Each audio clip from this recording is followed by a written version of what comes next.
आई समस्या का समाधान किसने खोजा? समस्या खड़ी हो गई, लेकिन समस्या का निवारण गुरु जी करते। हमने यही तो कहा था कि समस्या खड़ी तुम करते हो, अब उसका निवारण हमारे जैसे महात्मा करते। समस्या चाहे निर्धन पर आवे, चाहे धनी पर आवे, लेकिन जब उसका निराकरण किया जाएगा तो गुरु जी की आवश्यकता पड़ेगी। ठीक है, अगर हमारी बात गड़बड़ हो तो काट देना। बोले समस्या गुरु जी पर आ गई, विश्वामित्र जैसे गुरु पर, तो बोले गए भूप दरबार, राजा के दरबार गए तो क्या समस्या का समाधान हो गया? विश्वामित्र जी कहते हैं अनुज समेत देव रघुनाथा, तो निश्चर बदमय हो सना था। क्या राजा दशरथ ने दे दिए? कहा विप्र वचन नहीं कहे विचारी। अरे ब्राह्मण, सब कुछ तुमने ठीक कहा है, लेकिन विचार कर, क्योंकि राम देत नहीं बनत गुसाई। राम को देते नहीं बनता। क्या समस्या का निदान हुआ? क्या हुआ? कब हुआ? तब वशिष्ठ बहुविधि समझायो। वशिष्ठ जी कौन है? गुरु जी। कहा दे दो। अब वशिष्ठ जैसा गुरु अगर न कहता दे दे तो राजा दशरथ अपने पुत्रों को, तो हमने कहा समस्या खड़ी कर सकते हो, लेकिन उसका निदान नहीं कर सकते हो। संसार में देखो, मिथिला का प्रमाण समस्या खड़ी कर दी राजा जनक ने कि सोई पुरारी को दंड कठोरा और राज समाज आज जय। धनुष नहीं टूट रहा था, समस्या खड़ी हो गई, निदान किसने कराया? किसने कराया? विश्वामित्र समय शुभ जानी। किसने जाना? गुरु जी ने। तो हमने कहा समस्या का निदान गुरु जी करते हैं, और हम गुरु जी हैं, विश्वास रखो, हम उसकी खोज के लिए आए हैं, हम उसको बिना ढूंढे न जाएंगे। मैंने सारगर्भित बात कही थी। बोले समस्या का निदान राजकुमार भी करते, समस्या का निदान राजकुमार भी करते हैं। तो निदान करते नहीं हो, गुरुजी करवाते हैं तब करते। चले जात मुनि दीन दिखाई। किसने दिखाया ताड़का को? किसने दिखाया? और अगर गुरुजी न दिखाते तो तुम काहे को किसको मार देते? तो समस्या का निदान जब भी होगा तो बिना गुरु के नहीं हो सकता, क्योंकि गुरु बिन होए न ज्ञान। बिना गुरु के ज्ञान नहीं मिलता, और अगर मिलता हो तो कोई प्रमाण देना।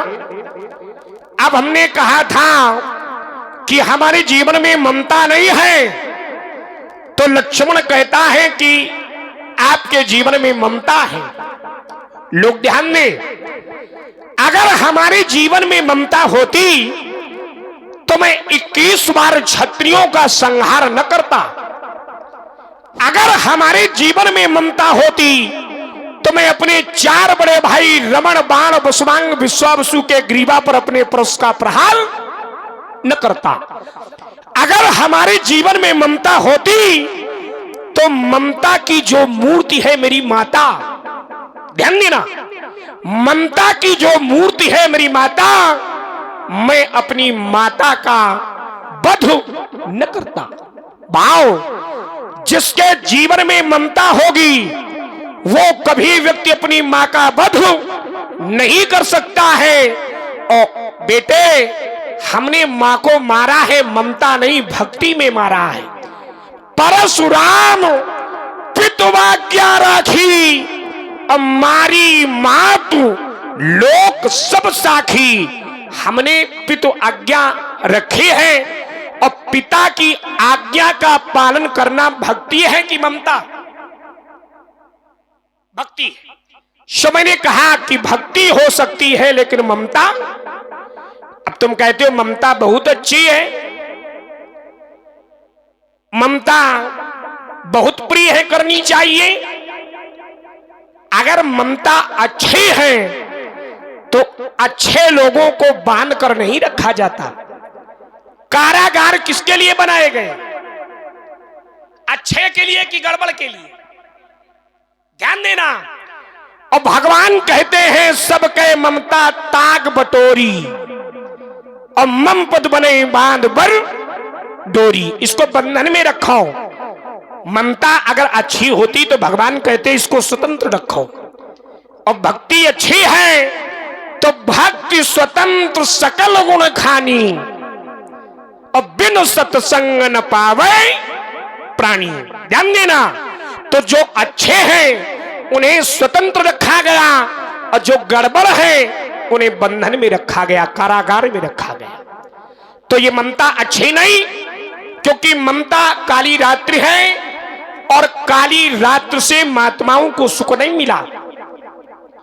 ममता तरुण तमी अंधियारी और राग द्वेष उलूक सुखकारी। उलूक माने उल्लू को सुख देने वाली, हमारे जैसे महात्माओं को सुख देने वाली नहीं है।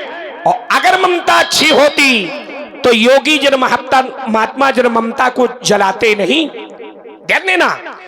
जोग अग्नि कर प्रकट तब कर्म शुभा शुभ लाई और बुद्धि सिराव है ज्ञान घृत तो ममता मल चरी जाए। ममता जलकर भस्मीभूत हो गई। और अगर ममता अच्छी होती तो महात्मा योगी जन ममता को जलाते नहीं। क्यों? तो ये भक्ति है। ममता पर जो तुम प्रकाश डाल रहे हो ये गड़बड़ है। ममता दाद कंड ईर्षाई, ये ममता खाज है, ममता खुजली है। और संसार में ऐसा कौन सा व्यक्ति है जो खुजली को अच्छा कहेगा? है कोई तुम्हारे अलावा? ममता दाद कंड ईर्षाई, ये दाद है, खाज है। वो काय चाचा, दाद खाज अच्छी होती है? लोग औषधि की खोज करने लगते हैं कि कैसे छुटकारा मिले, है ना? तो ये गड़बड़ न करो बेटा, बढ़िया बढ़िया बोलो। हाँ, ये ममता के चक्कर में न पड़ो। अरे ममता के करे चक्कर में न पड़ो। चलो हम वाणी को विराम देते हैं और हम चाहते हैं बढ़िया सुंदर। हाँ, थोड़े थोड़े में होगा। अब यहीं से हम प्रारंभ करते। आपने कहा कि ममता जो है वो खाज है। ये जो दूर बैठे पीछे, ये और थोड़ा सन्निकट आ जाए। बढ़िया जगह बनी है, राजा जनक की सुंदर व्यवस्था है ना? तो और नजदीक आ जाए तो हमें लगेगा कम से कम सब सन्निकट बैठे हैं। आपने कहा ममता तरुण तिमी अंधियारी और राग द्वेष उलूक सुखकारी। ये जो राग है, ये द्वेष रूपी जो अंधकार है, ये उल्लुओं के लिए अच्छी है। अब परशुराम जी उल्लू थोड़ी है। हाँ, ये सही है कि परशुराम जी उल्लू तो है नहीं। देखिए, परशुराम जी उल्लू नहीं है, ये सही है। लेकिन हमारी बात क्या थी? ममता तरुण तिमी अंधियारी और राग द्वेष उलूक सुखकारी। लेकिन कौन ममता? कौन ममता?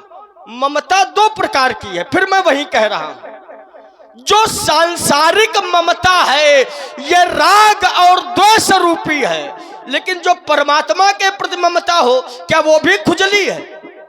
समझो तो पहले वो भाई, जो ममता संसार के प्रति की जाए, जिस ममता के बंधन में बंधकर व्यक्ति आसक्त हो जाए, ऐसी ममता बुरी है। लेकिन जो ममता भगवान के प्रति हो, जो ममता अपने इष्ट के प्रति हो, वो ममता बुरी नहीं, वो त्याज्य नहीं है। और यदि त्याज्य होती तो भगवान भी ममता न करते। क्यों भाई, जो चीज बुरी होगी क्या भगवान वो करेंगे? लेकिन भगवान कर रहे। कैसे? तो आचार्यों ने फिर प्रमाणित किया, पुण्य प्रणवं नर नारी बहोरी, और जिन पर ममता प्रभु ही न थोड़ी, माने जिनके ऊपर प्रभु की ममता थोड़ी नहीं माने बहुत है। भगवान स्वयं ममता करते हैं। पुण्य प्रणवो नर नारी बहोरी, ममता जिन पर प्रभु ही न थोड़ी, माने उन पर प्रभु थोड़ी नहीं माने बहुत ममता करते हैं। तो यदि ममता बुरी होती तो भगवान भी ममता न करते, लेकिन भगवान ममता करते हैं। और कैसी ममता करते हैं? तो भगवान स्वयं कहते हैं, करऊ सदा तिनके रखवारी, और जिमि बालक राखे महतारी। ऐसी ममता करते हैं जैसे एक माता अपने बालक पर ममता करती है। तो यदि ममता बुरी होती तो भगवान भी ये कहते कि मैं भक्तों से ममता नहीं करूंगा, चूंकि ममता बुरी है। तो ममता बुरी नहीं, हाँ ममता, मैं ये नहीं कहता कि ममता अच्छी है या बुरी है। जो सांसारिक ममता है वो बुरी है, और जो पारमार्थिक ममता है वो अच्छी है। ये इतना यदि समझ लोगे तो हमारे बिंदु में आपको कोई शंका ही नहीं होगी। तो संसार के प्रति ममता हो ये बुरी है, और जो भगवान के प्रति ममता हो वो अच्छी है। एक बात आपने कहा कि हमारे यदि जीवन में ममता होती तो मैं अपनी माता का वध न करता। अच्छा, माता का वध कर दिया, इसमें आपके जीवन में ममता नहीं थी। और यदि ममता नहीं थी तो पहले ही वध कर देते, जब पैदा हुए थे तभी मार देते। भाई जब ममता नहीं है तो जिसको मार पहले ही मार देते। ममता न होने के कारण आपने नहीं मारा। आपने क्यों मारा? चूंकि ममता तो है, लेकिन दूसरी ओर पिता की आज्ञा भी है। अब पिता की आज्ञा है तो भले माता से ममता तो है, लेकिन पिता की आज्ञा है तो पिता के आज्ञा का पालन भी करना है। अच्छा, ममता नहीं थी और मार दिया मान लो आपने, तो फिर जीवित क्यों करवाया? भाई अगर ममता नहीं थी आपने मार दिया, तो यदि जीवित न करवाते तो मैं दोनों हाथ उठाकर यह स्वीकार करता कि ये परशुराम जी के जीवन में ममता। मारा तो, लेकिन माता को भी जीवित करवाया और भाइयों को भी क्यों करवाया? भाई जैसे जिस व्यक्ति से हमारा अपनत्व